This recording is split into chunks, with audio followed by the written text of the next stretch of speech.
Gundy coach teams in the last couple of years is that we were very conservative on play calling. It was, run two up the middle, then try a pass on third and long, and of course it just never ended well. I appreciate, hey, we ran some reverses. We had, we got some receivers in the passing game. So I was very pleased with that aspect. But at the same time, man, our defense, we've got to get to a point where we're not having guys running just they're open by 20-something yards in the secondary. We've got to fix that. That was our Achilles heel on Saturday. But but I got to give props to. I thought the crowd was good given the situation. Yes. Again, we put some points on board. That was actually an entertaining game to watch. There was a point there. I'm like, we get a couple breaks. We talked about that if we can just get back to a point where if we get a couple of things to fall our way, we might win this thing. That's progress in my opinion. And I did feel that on Saturday. Okay, if we could just get a couple more breaks, we might have had a shot at winning the ball game, but I fell a little bit short. But again, I felt, and again, neither one of us are moral victory type people. That's just not the way we go. But at the same time, understanding our situation, I was actually pretty proud of the team on Saturday. Oklahoma State fans need to understand that this thing's getting ready to go to about 60, maybe 64 teams here, right just about when the grant of rights comes up from the ACC. That is going to happen. I would bet just almost anything on the fact that everything's going to consolidate at that point. And if Oklahoma State doesn't get its crap together, we're on the bubble right now, okay? So I would say 2 years ago we were safely in. I would say right now we're on the bubble. If we continue this trend in football and basketball, we will be out, okay? Because there's going to be a musical chairs game between like K-State, Iowa State, Baylor, Texas Tech, TCU, Cincinnati, Houston, UCF, Arizona State, Arizona, Utah. There is going to be, a big time musical chairs. Likely probably 10 to 15 schools fighting for about 4 or 5 spots. That's pretty much what you're going to have here in about 5 years. So I'm super proud of the Oklahoma State administration understanding there is that type of urgency that you have to make your decisions with. This isn't a situation to where we can just continue to hire Pat Jones and allow him just to continue to try to build a little bit, so we can get out of the probation years and that kind of thing. You cannot do that. Oklahoma State has to get back on top of the Big 12, and they have to do it immediately so they put themselves off the bubble in the final round of realignment. This is the game right now. Yeah, well, and it's the same thing like what we've been talking about, with the transfer portal and everything else that's going on. We can't just wait for a player to develop. You have to go get the best that you can now. And I think it's the exact same thing when it comes to our coaches, when it comes to how we're just how we're approaching things in general. So, I'm not going to lie, I actually was a little bit more surprised by the Grantham firing than I actually was by the Gundy firing. I was not. If I didn't come out and say it on my live show on Sunday morning, but I had a pretty good idea that was going to happen. Yeah, well, if we looked absolutely atrocious on defense, and it's again, unbelievable, Scott. Yeah, it was absolutely atrocious. And again, it's one of those things. Scott, how much defense do you know? You've never coached, right? Yeah, no, but you've officiated, right? So you kind of understand how defenses rotate and how you try to take this away, that away, what the offenses are trying to do. You understand those concepts, right? Maybe not like the specific X's and O's of each coach, but you understand those concepts. Right. Okay? No matter what, you could not have done worse than what Oklahoma State's defense did on Saturday. There were 46,000 people there. There were probably about 3,000 to 4,000 people in the stands that could have walked on the sidelines and done the exact same job that Todd Grantham did. Literally. I'm honestly not even trying to be sarcastic. I mean that seriously. Yeah. Well, it's one of those things we've talked about NIL and we just don't have the players to that extent. Here's the deal, guys. That only matters if you're in position. I don't care if you got an NFL cornerback. If he's 20 yards in the wrong spot, it doesn't matter how fast he is. Coaching. I'm sorry, but Aiden Kelly, I'm getting fired up. I need to stop because then I start cutting you off and it gets annoying. I know. I'm sorry. So I'll calm down. But I'm going to say this: Aiden Kelly and Iman Oates and Jaleel Johnson and that front. Okay, those are good players. They are better than what they're showing. And I'm going to say at point blank, they're not playing hard. And when you have guys that aren't playing hard like they should, and if they want to watch this show and get pissed, fine. I know Aiden Kelly's from Thomas. He's a Thomas Terrier, and hey, Thomas has one of the greatest programs of all time. Super proud. I know Iman Oates, also Oklahoma boy, Jaleel Johnson, Oklahoma boy. I get it, okay? But play harder. I mean, seriously, this defensive line is not playing as hard and as good as it should, and I hope Coach Bowen, that's the first thing he's got to fix, is the presentation of the effort level, in my opinion, from the front, because we just can't give up the run game like we have been. Yeah, I agree. And kind of going back to, Todd Grantham getting fired, I think one thing that I am pleased with our administration is they are, if nothing else, they're sending the signal that you're not going to come to Oklahoma State and get a free ride and get a free paycheck. You're going to have to come in here and you're going to have to produce. And I think that's something that, whether I know there's some people that love Gundy on everything that he's ever done ever, and there's other people that can't stand him. If I have one criticism, is it has seemed at times like we were just on cruise control on everything, whether it was our offensive play calling, accountability on the defensive side of the ball. And if nothing else, Oklahoma State is saying, look, guys, if you're going to come in here and get a paycheck from Oklahoma State, you're going to have to earn it. Yeah. So, it's kind of one of those environments, we talk culture, and when you have a culture, which I'm going to say this point blank, where everybody's comfortable, I think there's good parts to that. Like when everybody's comfortable, then they can be themselves and they feel free to speak up, then they feel free, kind of to branch out a little bit and maybe, find the best versions of themselves. They're not afraid to make mistakes. So when I say comfortable, I don't necessarily mean that in a negative connotation. But also, I think when you feel comfortable, there's also, I think you just almost forget, I think this program has gotten comfortable. You almost forget what it's like to have your hair on fire, if that makes sense. I just kind of think, I think Coach Gundy and I think the players and I think everybody in the program thought they were working hard, but I think they were coming at that from a perspective of they're so used to being comfortable. I'm not quite sure they understand the urgency of which everybody else is doing things with right now. Am I off there? I think you're spot on. One of the things that I have talked with athletes, a lot over the years, and one of the things that I've heard a lot of good coaches talk about is you need to become comfortable being uncomfortable. Yes.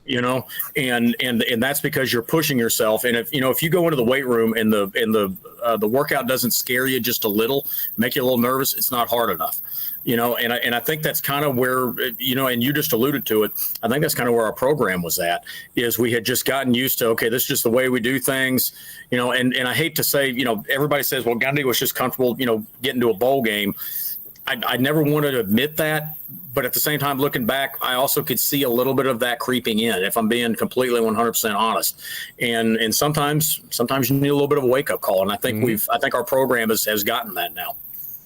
I think that the admin. Okay, this is a good and a bad. I got a phone call today from somebody who's not in the admin for Oklahoma State, but is best friends with several of the admin. In tight, and that person didn't want to come on because he didn't want to create any controversy or any hard feelings. Of course, everything that we had about a 30-minute conversation at lunch today, and there was not anything that this person said that would, if he came on tonight, that would have upset any of his good friends that are in the know, in the admin. But he is squarely in the middle of it. And I'll say this, he's one of the greatest players Oklahoma State's ever had. Okay? I'm going to make so this person is still very directly tied, not just, to Oklahoma State coming to games, this and that, but emotionally. This person is an Oklahoma State football fan. Okay? And kind of where he was going with this was, hey, it's one thing to fire your coaches. That was part of it. He didn't have any problems with that. But then again, he brought to light that we're going to get into the financial aspects of it, that Oklahoma State right now, okay, I'm going to show you here in a minute, but I'm going to set the stage for this. Oklahoma State's right at about top 30 in financials, okay, at least from the 2024. Okay, and then they raised ticket prices this next year, and I'm going to show you why that had to happen. I'm also going to show you that, to be honest with you, the fans are tapped out. As far as going to the fan well, that's done. Oklahoma State cannot tap the fans for anything more than what they already have. So Oklahoma State right now, based on financials, through the 2024 season coming into this year, they have been spending at about a top 30 level, okay? And this is without the university even adding, there's some colleges that are adding general fund from the university to supplement their athletic program so they can raise the operating expenses so then they can pay players better. Oklahoma State hasn't even coming into this year has not even done that yet, and we're still top 30, Scott. This university does not have a money problem. Absolutely, and I'm going to show you here in a minute. And this was before we raised ticket prices and we put all the new suites in and all that kind of stuff. We were still top 30, which is why whenever you're Chad Weiberg, you can get up there and say this was not an inexpensive roster. Okay, Oklahoma State spent about $13 million in 2024 on basically on NIL. Okay, and this last year. That's not inexpensive, okay? And that's only going to get better. Now, the bridge between like the top 30 and the top 20 is like $30 million. So here's the problem, Scott. We're in the category of like Virginia Tech. Well, let me get up here. Let me actually get up here. Let me just scoot this on over. You can see it for yourself. And let's just do this right now, Scott. Let me put the virtual camera on and let's get into this because I know you love this kind of basketball. You see that right there, Scott? Yep. Okay. So right here, Oklahoma State, we're going to get up in the 30s. This is where Oklahoma State's at, right? Where are we at? Okay. So we are actually, I said that wrong, 46. Okay. So we should be top 30 here, I think, before too long. So we're right around the Georgia Tech, West Virginia, NC State, believe it or not, UCLA, K-State, Maryland, Rutgers, Texas Tech, Mississippi State. See how we're right about in that range? So you can take basically all of these schools right here and Arizona, North Carolina, and they're all pretty similar, okay? Then whenever you get into the top, say 10 to 20, now you jump all the way into the $150 million range. So here's what Oklahoma State should have been right about, I'd say, so as far as advantage, disadvantage, Oklahoma State had no real disadvantage below anybody other than maybe like the top 10 spenders. Maybe 15 to 20. Are you seeing that there, Scott? Can you hear me? Yep. So Oklahoma State, to me, when you just go coaching versus finances, has been given the opportunity, if you can outcoach everybody else that you're equal with financially, should still be a top 20 football program with the financials as they were coming into this year. Yeah. What do you have to say about that? Well, it's like I said on the podcast, I think it was either last week or the week before, Oklahoma State has enough resources to compete in the Big 12. I mean, just point blank, the resources are there to compete in the Big 12. Now, again, you start comparing some of those, when you get up to the top, you look at like Texas or Texas A&M or, those type of, look Texas, at $239 million. They allocated zero of it. Okay. So they didn't have to use it, right? Yeah. I mean, that's and that's what I'm saying. A couple of years ago when we lost to Texas in the Big 12 title, you know what, guys, I think all OSU fans understood it. We got it. But the problem is you can't say that, well, it's NIL when you're losing to teams that don't even have as much money as you've got. Right. That's and I think that's the other thing that we touched on it in previous shows, but it also is one of those things where, guys, okay, you got to pay players, but you know what, guys, coaching still matters. Development still does matter. Your strength and conditioning guy still matters.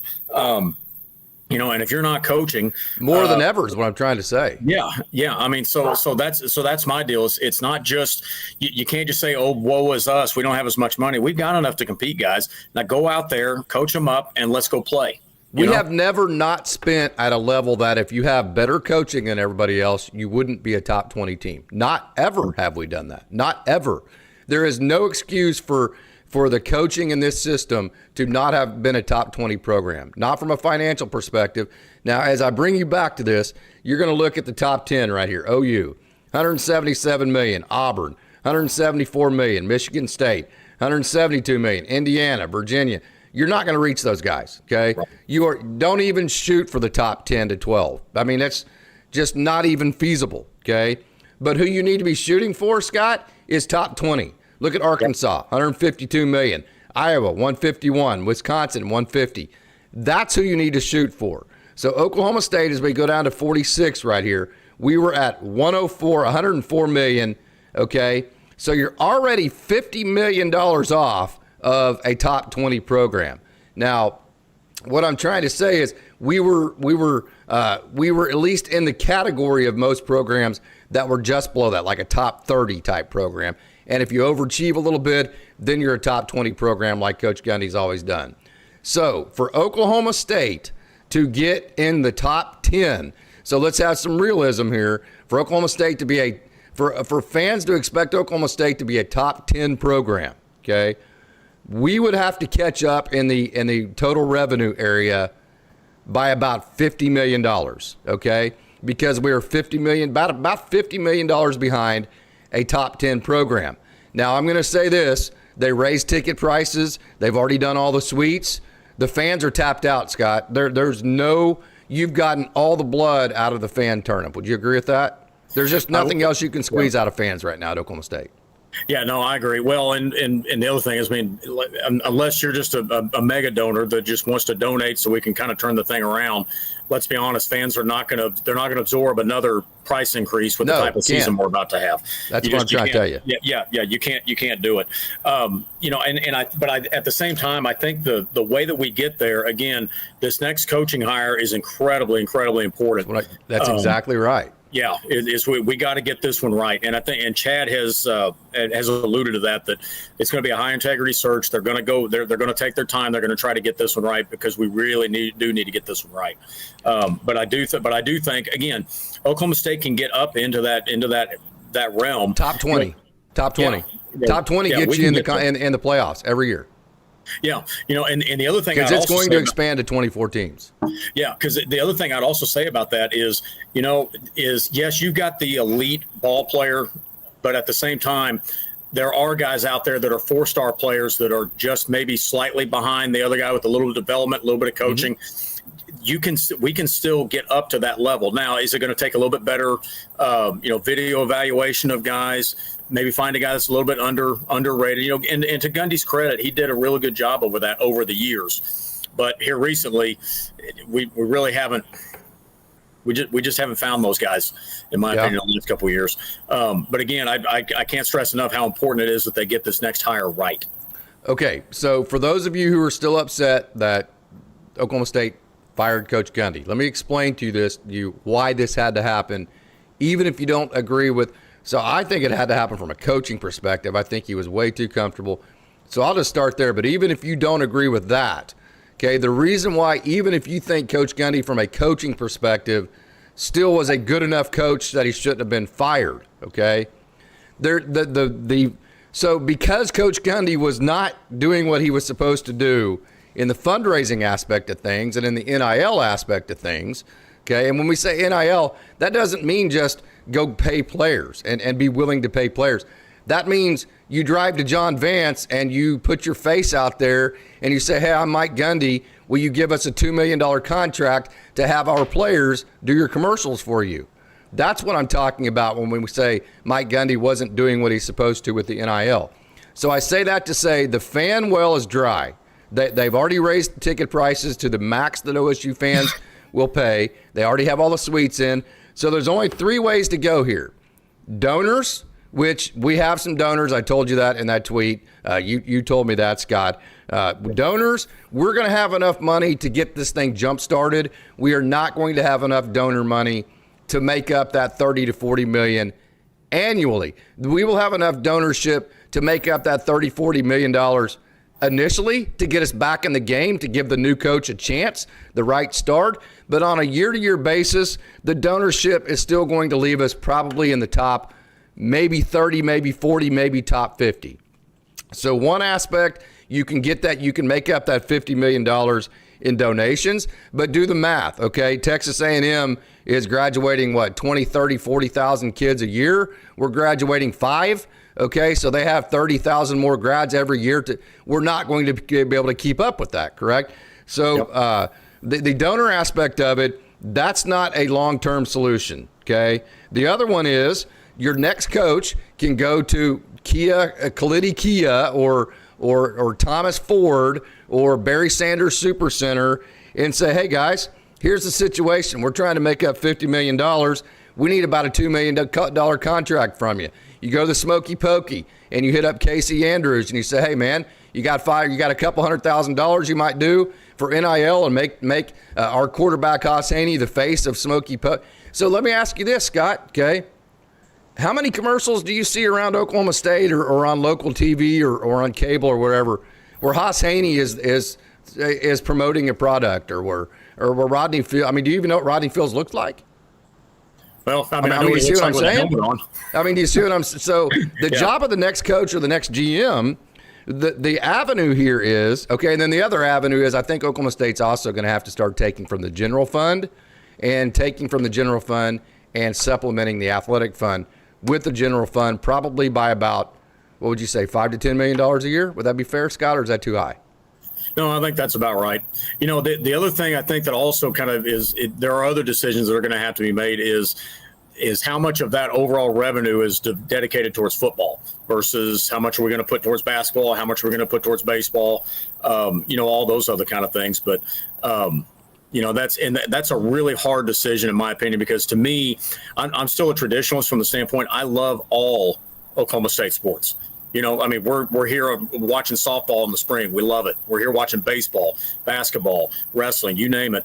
We're sports fans, One of the sad things that I think could end up happening at these schools is there are going to be more and more resources dedicated to football, because that's what's driving the bus. Yeah. And I think that's there's some other hard decisions that I think every university is going to have to make on that. And I don't like that. I want to maintain college athletics, not just one sport, but I also recognize football's driving the bus. Yeah. So this includes revenue share. This includes coaches' salaries. This includes operating expenses, trips to wherever we took in 2024. That includes all that. That does not include the NIL. Okay, that was paid out.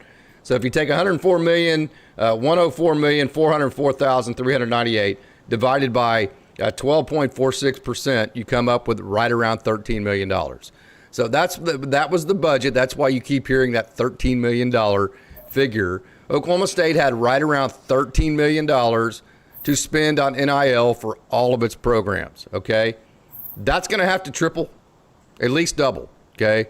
That's going to have to be $26 to $30 million for all programs if Oklahoma State wants to be, a top 20 consistent program in terms of funding all of our athletic programs. Hey, if you want to fire Josh Holliday because you don't like the fact that they can't make it out of regionals, right? If you want to do that, that has to increase. We've been trying to tell you that, does Oklahoma State have a necessarily a financial problem? No, not to the extent that we should be as poor as what Coach Gundy has made it out to be. But we do have a financial issue in terms of if you want to compare us to the top 10 to top 20 programs, we are not close to them right now, and there's a lot of work to do to get there. So that's what we're kind of trying to say. Oklahoma State baseball, with the NIL funds and what's been given and this and that, has actually probably overachieved for the amount of funds that they have been giving. And that's kind of why I've been so gracious to the baseball aspect of it. Plus that everybody else, Steve Lutz and J.C. Hoyt and certainly David Taylor, they've been absolutely arms wide open, like, tell me what the hell I have to do to raise money, and I'll go freaking do it, right? They've all been that way. The only coach that hasn't been that way is the one coach that could have raised the most amount of money. And because Coach Gundy didn't want to do that, he has screwed the entire university. And at some point, Chad Weiberg and the Regents had to say, screw you. We're not going to let you screw the university any longer by being the grumpy old man. Get off my lawn. That's why the decisions that have been made absolutely had to be made. That's why it's not even debatable whether they should have been made. And that's why I am so proud of the university taking the hard stance and taking the egg on the face from people on ESPN that don't understand these intricacies of what's going on. Going, you mean you fired Coach Gundy, the guy that, well, hell, you're Oklahoma State. Who the hell do you? That's why even in the face of all of that, the Oklahoma State admin did what they had to do. And I'm just going to say it point blank, if you disagree with what they did, you're flat wrong. Now, the timing of it, I'm still going to say they didn't have any more time to waste, Scott. You can't waste time on this fundraising aspect of things. You can say, well, why don't you wait till the end of the year? Well, because that's like 2 months of fundraising that Oklahoma State, I mean, we're already short on the margins. Oklahoma State can't waste time in getting started on all this. Are you following what I'm saying? Yeah, what I would say to any of the fans out there is how many people like somebody that brings a problem to the table but then presents no solutions and isn't doing anything to try to solve it. I think that it would be one thing if Gundy, was talking about, well, we just don't have money, but every single week you could see he was out there hustling. He's trying to do everything he can to try to get money coming into the program. And let's just be honest, he wasn't doing that.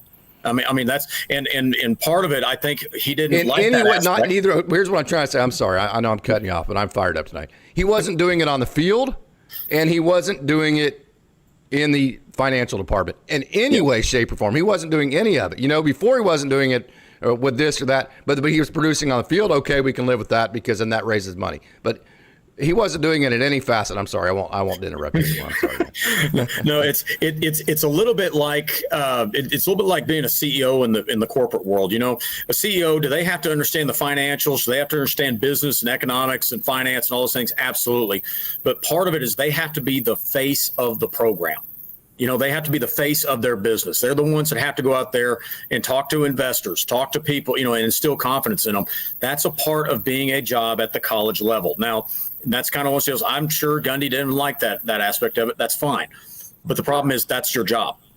That's what you're paid, millions of dollars to go do. Or win at a level where you don't have to do that. Yeah, if you win, all is well, right? Mm-hmm. But the minute it's not, and frankly, if you're going to claim the reason why you're not winning is because of money, you better be willing to go out there and try to do everything you can to try to raise it.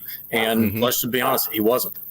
So, we have a good question here from Alicia Goose. Thank you so much for your wonderful comment here. Did he not delegate fundraising to someone else?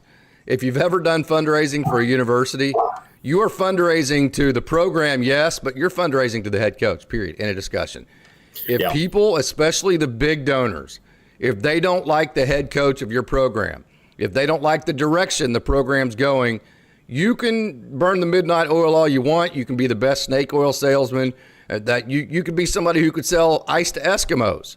But if they don't like your head coach and that head coach has made stupid comments and pissed them off, you're not going to be able to fundraise like you did. So the damage to what Coach Gundy did with his comments went so far beyond just support in terms of, people coming to games. It went to the point to where even if you did put people in charge to go fundraise, they couldn't because they were so put out with what Coach Gundy's act. And again, they would donate to, you say this all the time, they will look past that if you have a winning product on the field. These people will put their pride aside because people want to be a part of a winner. They will donate if you're winning like Coach Gundy has done in the past, but you can't burn it down with your comments and alienate all your donors with your comments and then also lose on the field at the same time and then expect people to go out and fundraise the way that they need to keep this program relevant. That's where Oklahoma State had gotten. Another analogy I think that just kind of came up is my dad always told me this. He said, it takes a lifetime to build a good reputation. Yes. It takes 30 seconds to totally ruin it. Yes. Yes. And that's and I think that's kind of it took Gundy a long time to build this program. And again, I don't want to get into I'm just bashing Gundy because again, I think the guy deserves to be honored by Oklahoma State. But at the same time, we also got to face the facts that this is, and you've outlined it exactly perfectly. With the finances and the current landscape of college football and the relationship with the donors and NIL, all those factors go into it. This change had to be made. It just had to be made. Now the question comes in. Look into the future. Well, who's the next guy going to be? I will be willing to bet it's going to be somebody that is going to be likable by the donors. It's somebody that's going to be good in front of a camera. It's going to be somebody that doesn't say every thought that comes into his head. Obviously, because everybody, I've said this a million times, there's plenty of people out there that understand X's and O's of football. There's plenty of coaches that understand it. What made Nick Saban so good is, yes, and he's very good at X's and O's, but he is a very good people person. He's very good with relationships. He's good with donors. He's good in front of a camera. He's good at holding his players accountable. There's a whole lot of soft skills that Nick Saban was really, really good at. It wasn't just, okay, he's just this genius on X's and O's. It was those other skills that led him to being what he became, which was the greatest coach in college football history. So you want to know Nick Saban? Obviously, I mean, he doesn't know more X's and O's than any other than Clint Bowen, who we just hired as our. He doesn't know more X's and O's than Clint Bowen. All these guys. Hell, you could take Kelly Beebe at Guthrie High School. You've seen it. He knows as much X's and O's as any of these guys. They've all evaluated film for 40 freaking years. I mean, there's no reinventing the wheel here. Mm-hmm. Kelly Beebe could take the game plan, watch the video, and go, "Oh, that's what they're doing here. That's what this is called." There's thousands of high school coaches across America that could do. That's why I'm saying there's a couple thousand people in the stands the other day that could literally have done what Todd Grantham did. So it's.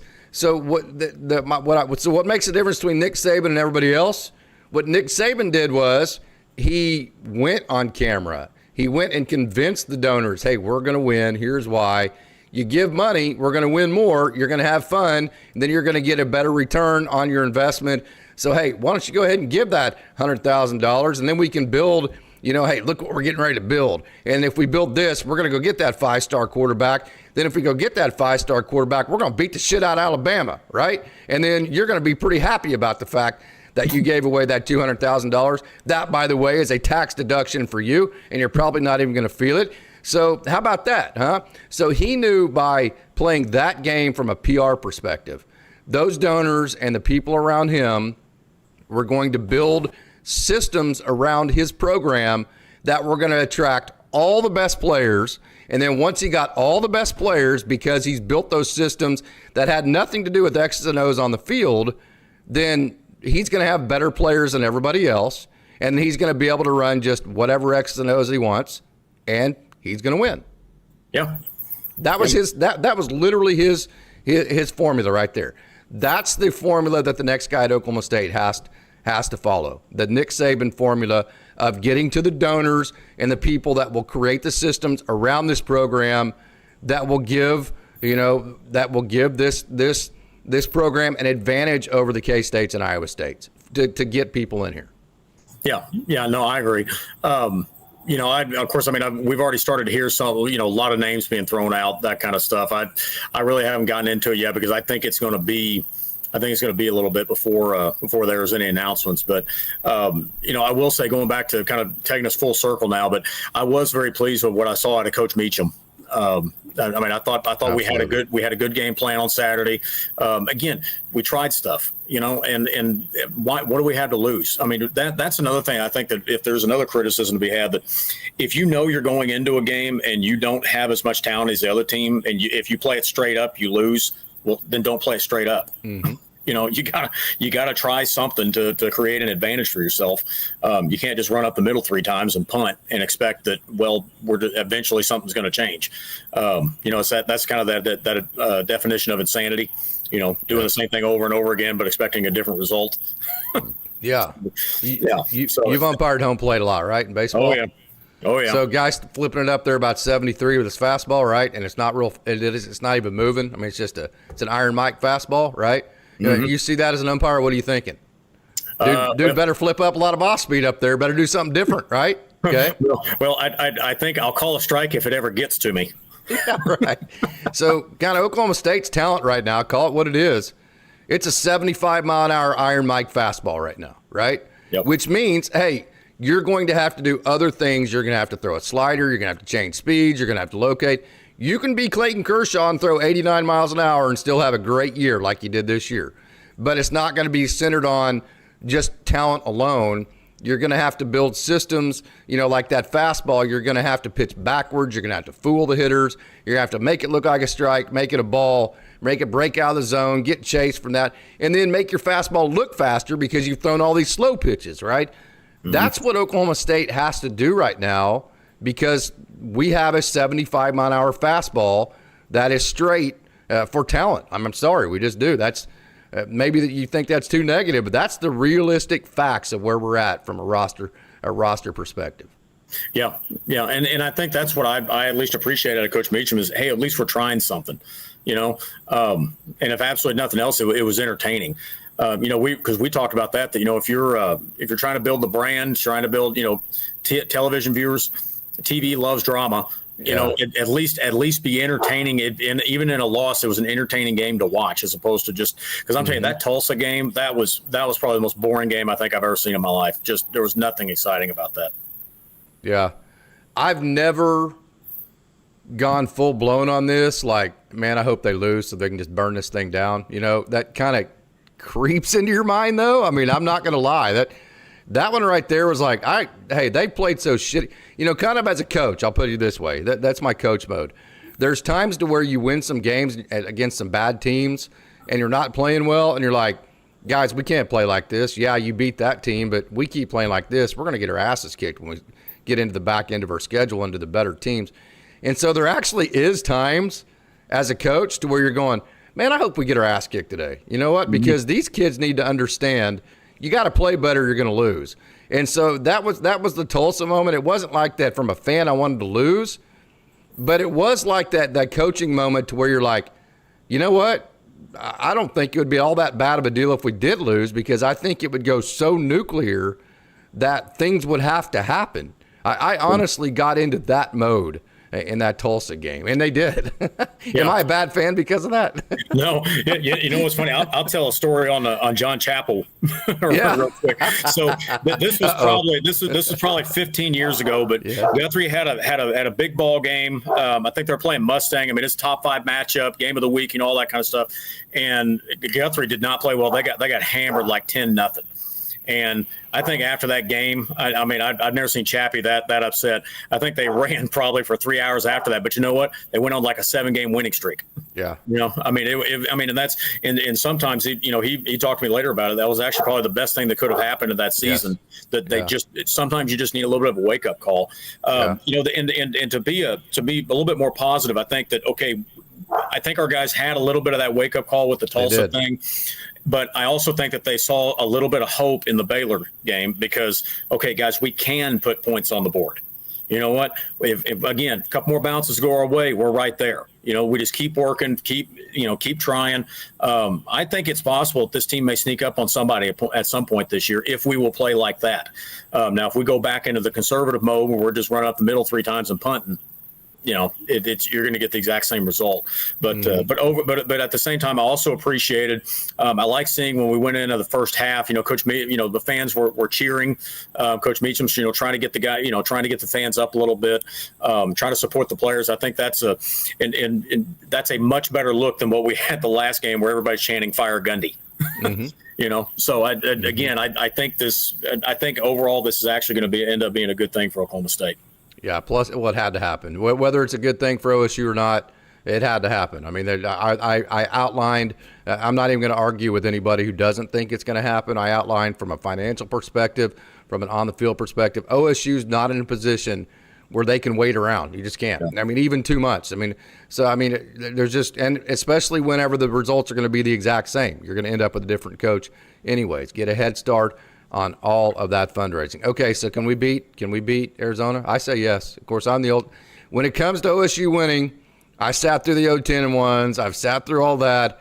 But then in the 80s, we won a lot of games, right, which was my childhood as far as, remembering Oklahoma State as a kid. So I grew up thinking Oklahoma State football was like a top 10 program, right? And then the 90s were like, well, this sucks. But I never thought we weren't going to make it out of the 90s because my background was the 80s and Oklahoma State being a top 10 program. So I always just kind of saw the 90s as a stopgap until we get the right coach in. That kind of feels like it is right now. I say that to say, do we have enough in the tank right now to beat Arizona? I think I would say it's possible. If I was a betting man, I'm not. If I was a betting man, I probably would pick Arizona. But do I think it is? Again, Arizona's not a world beater. This is not. We're not going up against Oregon. We're not going up against Ohio State. So yes, I think it is possible for OSU to win it.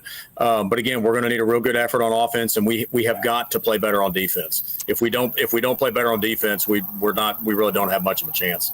I would totally agree with that. Your thoughts on Zane Flores? What are your thoughts on him? I think he's doing some good things. I tell you, there was one ball that he threw over the middle that he absolutely threaded a needle on. Flores has got some talent. I think some of it is he's new. Sometimes that internal clock, sometimes he holds it a little long. Sometimes he lets it go a little quick. But overall, I think I see the potential there. I think he's one of those guys. He's going to continually get better with more time. But no, again, is he the finished product? No. But again, I think he's got some talent. He needs some more development. Yeah. Hey, we're going to get into the baseball coverage here in just a minute when we let Scott go. Scott, I took an hour of your time. I know you're super, super, super busy. So it looks like you're on your back porch. Would that be right? Yeah. I decided to get out. I don't know. I didn't want the kids. Didn't want the kids interrupting me tonight. Plus, it's a nice evening out. We got nice weather right now in Oklahoma. Yeah. And bugs? Are the bugs getting you? Are they good? No, so far so good. Of course, we got a few bug traps around here, so Yeah. Any rumors you've heard around campus or anything? You're always good with that. No. It's been pretty quiet so far. There was a lot of stuff going on last week. I mean, I was hearing all kinds of stuff last week, but this week, surprisingly, it's actually been pretty quiet. So yeah, absolutely. So okay, excited about this week. And so, Scott, any final thoughts here before we get to our baseball coverage? No, final thoughts. I think again, I think we have a chance to beat Arizona. Certain things are going to have to fall in our favor for that to happen. But I think what I am looking forward to is I'd like to see this offense continue to put points on the board, continue to progress on that. And again, I think if we can just get the defense just even marginally better, we're going to have a chance in some of these games because there's nobody in the Big 12 that is that heads above everybody else, in my opinion. So totally agree. Thanks, Scott. Appreciate it, brother.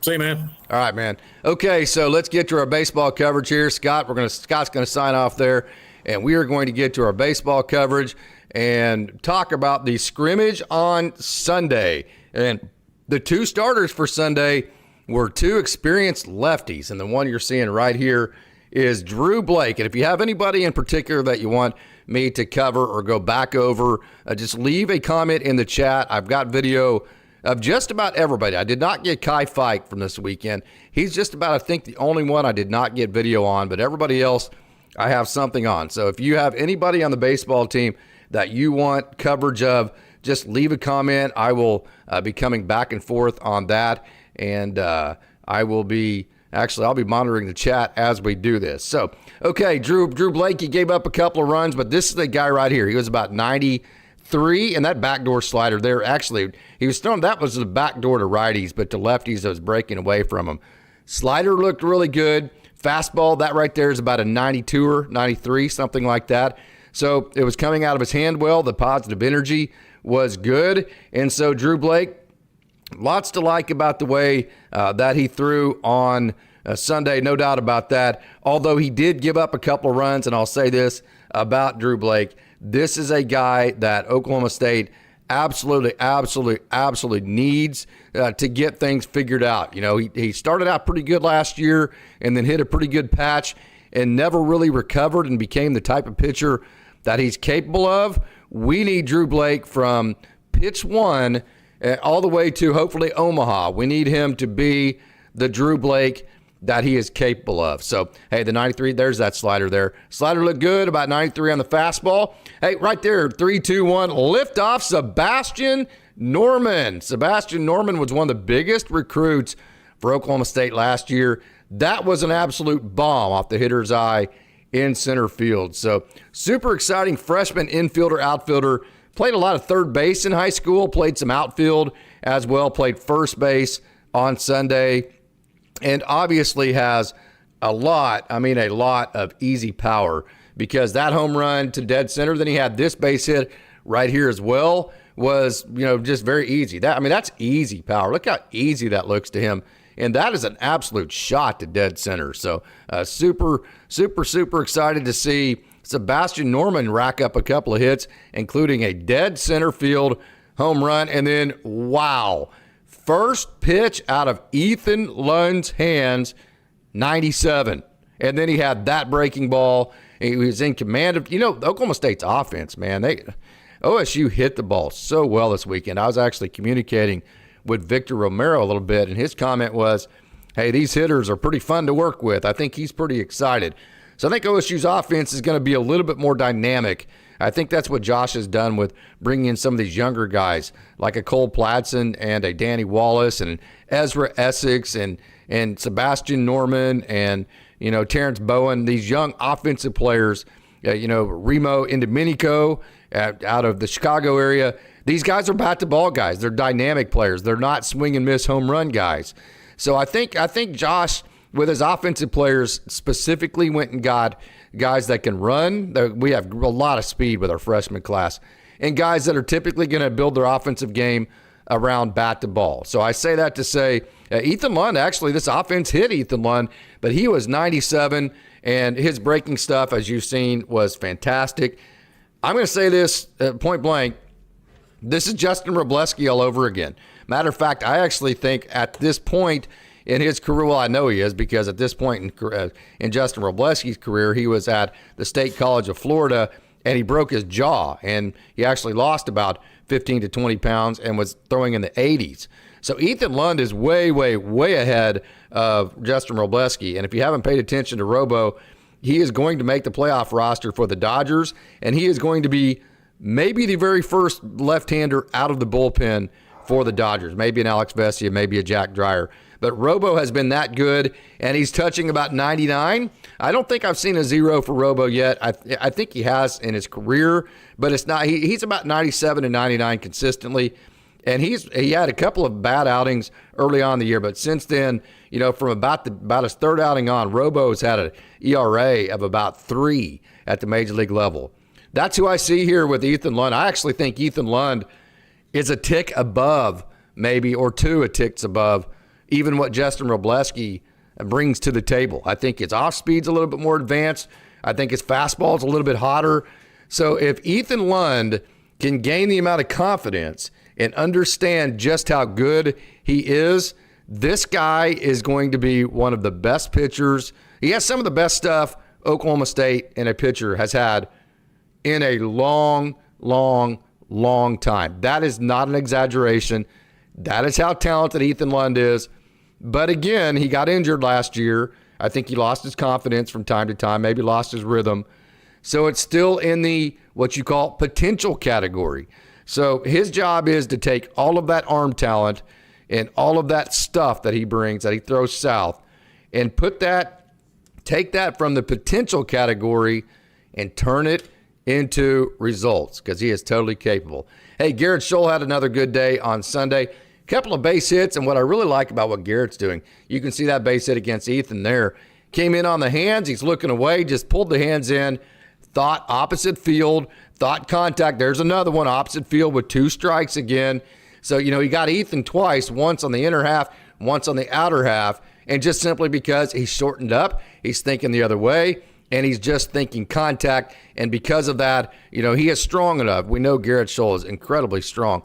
These guys are strong enough to where even whenever they hit the ball the other way, we're not asking you not to hit the ball hard. What we're saying is, hey, you're good enough to hit the ball the other way and still hit the ball hard. And same with Colin Brigham. Watch this. Boop, right into left center field. Colin Brigham has 3 home runs. I think it's 3 home runs so far on the fall season, and about 6 hits, and they've all, except for his very first home run that he hit, that was a dead pull home run. Every other hit that I've seen, I think it's every other hit, all 5 other hits from his first home run, I think he has 6 hits, have all been to that left center field gap. And when Colin Brigham is hitting that left center field gap, that's when he's at his best, because that's when he reduces his swing and miss and he becomes less boom or bust, which has probably been, if there's been one thing you could criticize Colin Brigham about, it's that he swings and misses too much. And so that's why that left center field timing is so important to him. Hey, this is freshman Danny Wallace. Watch that. Turn the barrel down to the ball. So what I want you to notice here, all these teacher man disciples, they want you to dump the barrel. They want you to elevate and celebrate. It's just all a bunch of crap, man. That's not actually what major league hitters do. It may be what a hitter does that either hits home runs or strikes out. Or, don't give me the Aaron Judge example, because Aaron Judge is one of the most freakish human beings ever to walk the face of the planet. You could have taught Aaron Judge to stand on his head and swing a bat, and he would have been elite because he's just that type of athlete. So what I want you to notice is watch. So he turns the barrel down to the back of the zone, because that down to the back of the zone. See that down to the back of the zone? That gets the barrel to the back of the hitting zone in the most direct path, which means you're getting to the hitting zone in the quickest way you possibly can. Then what I want you to notice is through the hitting zone, watch how flat the path of his hands come. Watch the path of his hands through the hitting zone, flat through the zone. See that? How his hands are flat through the zone? Then what I want you to notice from there, watch how he goes up in front. So yes, do you hit the baseball on the upward plane of your swing? That is only if you hit the ball out front, because hitters swing with an upward incline at the front of their swing. It's down and back, flat and middle, front, up in front, and this is the Mike Trout swing over and over and over.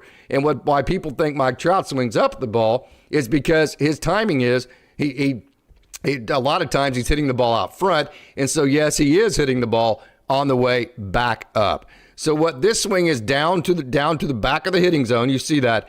That's going to be a lot of hard one hop 97 mile an hour ground balls where the batting average is going to be about a 520. In the middle of that swing, the flat part of this swing, that's going to be a line drive swing where the batting average is about 600, and at the front of that, you're going to be able to have pull side home runs, which Danny Wallace did, and here is that same home run in real time. See, that looks like an uppercut. It's not. We just slowed that down and showed you that it's down to the back of the hitting zone, flat in the middle, up in front, and he happened to catch that ball in the front part of the zone, and because of that, he hit a pull side home run. This guy, Danny Wallace, is really, really good. Really, really, really good. And, I mean, he's a true freshman coming in from Nebraska. You can't tell. You absolutely can't tell. And another freshman that really you can't tell he's a freshman, Cole Platson. This guy was a two-time Gatorade Player of the Year from Kansas. That's a true freshman, ladies and gentlemen. Now, look at that young man. Does that look like a true freshman to you? He is coming to Oklahoma State from a body perspective, plug and play. From an approach perspective, plug and play. I've talked to many, many, many different people, and then the two-time Gatorade Player of the Year speaks for itself. But Cole Platson can absolutely flat rake. This is what I'm trying to tell you. I think Josh, with his younger players, brought in a bunch of guys that are dynamic, that are bat-to-ball type of guys. They're not boom or bust. You know, hey, you're going to hit a home run or swing and miss and strike out. And I think that's one thing that has frustrated Oklahoma State fans, at least even with the great offenses we've had that have scored we've had 2 or 3 years where we had, scored the most amount of runs and had like the highest batting average too. With guys like Zach Earhart and Garrett Bench. Even in those years, there was too much swing and miss. So I think with guys like Wallace and Platson and all the Ezra Essex and Indomenico and Bowen and even Shambo, the catcher, I think these are guys that are bat-to-ball guys. This is a guy, T.P. Wentworth, that transferred in from Clemson. We talked about Robleski earlier. Robleski also went to Clemson.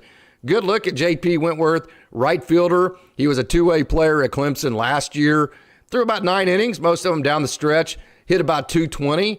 So he didn't hit, he wasn't like, as far as the stats, it wasn't overly impressive. And there is a very, very, very big competition going on for the outfield spots. You have Conover and Ritchie and Garrett Scholl and all these guys just of the returners. And then you have the Danny Wallaces, you have the Cole Platsons, the T.P. Wentworths, you have the Ezra Essex, and then Sebastian Norman can play outfield. Terrence Bowen can play outfield. I'm going to stop because I'm going to miss probably 2 or 3 more guys coming. So there is a good look at T.P. Wentworth. I believe he's in the, I think he's 6'4", maybe 6'5". This is the freshman catcher out of Illinois, Quinn Shambo. I mean, does that look like a true freshman to you? I mean, these freshmen that Josh brought in, they do not look like freshmen. Look at those quick hands. Great swing right there. And I popped in the other day, that actually was Quinn Shambo that I had video of. Actually, let me show this. This is Quinn Shambo right here throwing down. Leather to leather 188. So that's not how they actually do pop time in the major leagues. Pop time in the major leagues is they calculate how long it takes the ball to get to the middle of the bag. So this would probably be about a 2-1, a 2-2 pop time at the major league level. But keep in mind the average pop time at the major league level is 2.0, and that ball actually one-hopped. So I'm going to say Quinn Shambo can go sub-2 on his pop time, and you just saw his swing just a minute ago.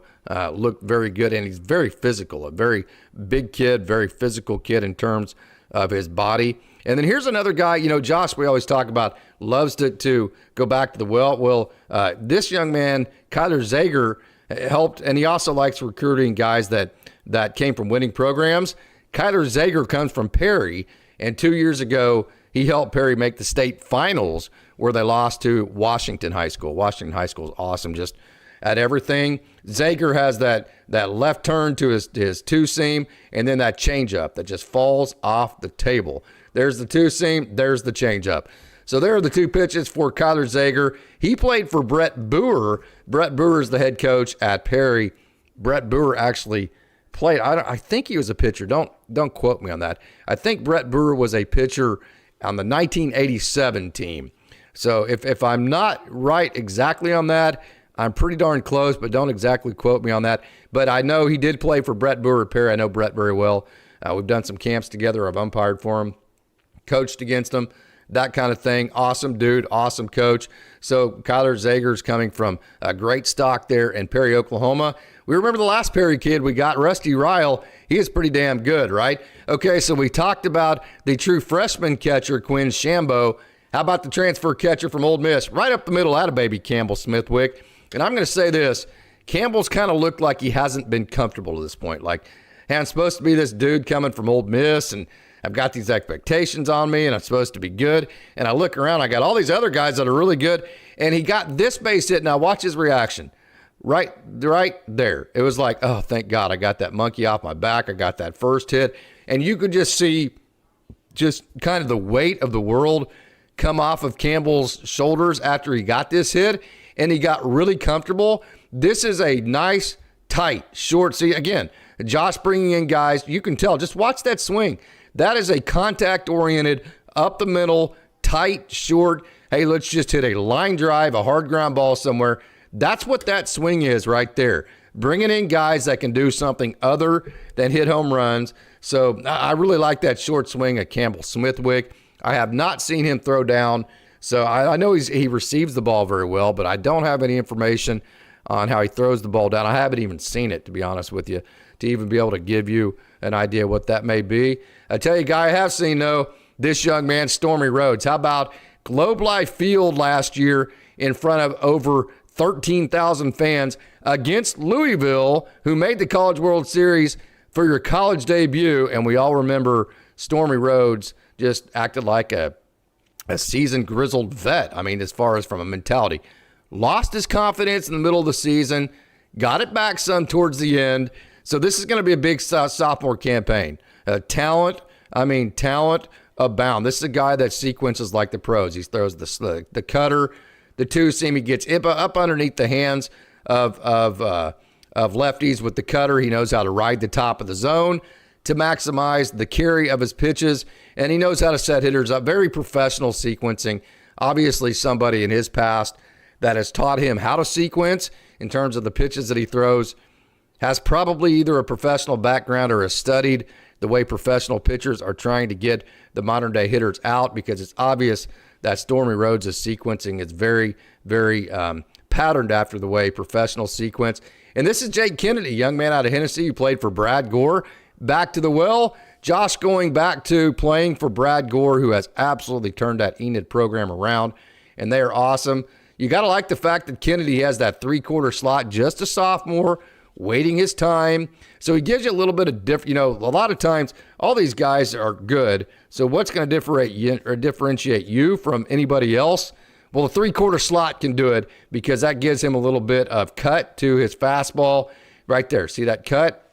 And it just kind of gives you a different slot to where if Coach Hawksworth or Josh wants to match him up, I would imagine against right-handers, because that's a pretty difficult at bat for a right-hander.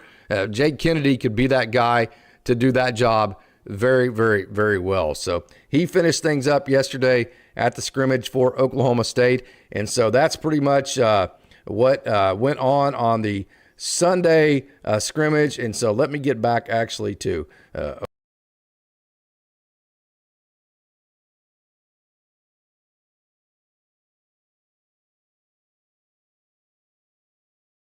the audio ought to be back right now. Let me actually click this over. I had to go back to my other scene. So that is all the action from the scrimmage on Sunday. Let me actually get back to the chat and see if we have any comments here. We had a whole bunch of people hey, Jay, what's going on, brother? Who is umpiring the scrimmage, and would you want to do it? That is actually the head coach, Coach Holliday. No, I would not. They've actually asked me to do that, and I would not want to do that. That is the head coach of Oklahoma State University, Josh Holliday, umpiring behind home plate.